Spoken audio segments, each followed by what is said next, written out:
Welcome to our channel. Today we how to transfer server settings with Ansible playbooks, complete guide step by step clearly. To transfer server settings using Ansible playbooks, begin by ensuring you have Ansible installed on your local machine. Navigate to the directory where you want to create your playbook files. Create a new YAML file for your playbook. Use a descriptive name, such as transferserversettings.yml. Open the YAML file in your text editor. Start the playbook with the 3 dashes to indicate the beginning of a YAML document. Specify the hosts you want to target using the hosts keyword. Define the remote servers in your inventory file if you haven't done so already. Indicate whether you want to run the playbook on all servers or specific groups.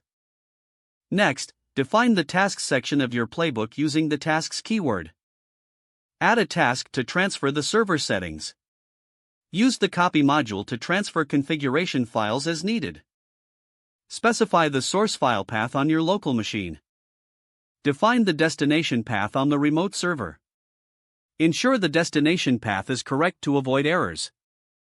If necessary, use the template module for dynamic configuration files. This allows you to use Jinja 2 templating to customize settings for each server. Set permissions appropriately by adding the mode parameter if needed.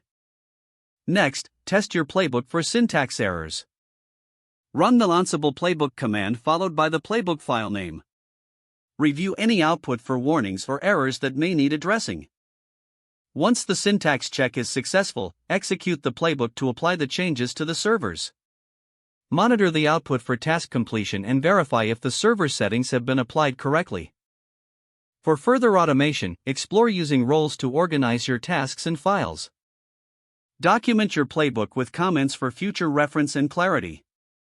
Once you're satisfied with your playbook, consider version controlling your YAML file. This ensures you can track changes over time and collaborate with others easily. Finally, regularly review and update your playbooks as server configurations evolve. Don't forget to like this video and subscribe to our channel for more step-by-step tech guides.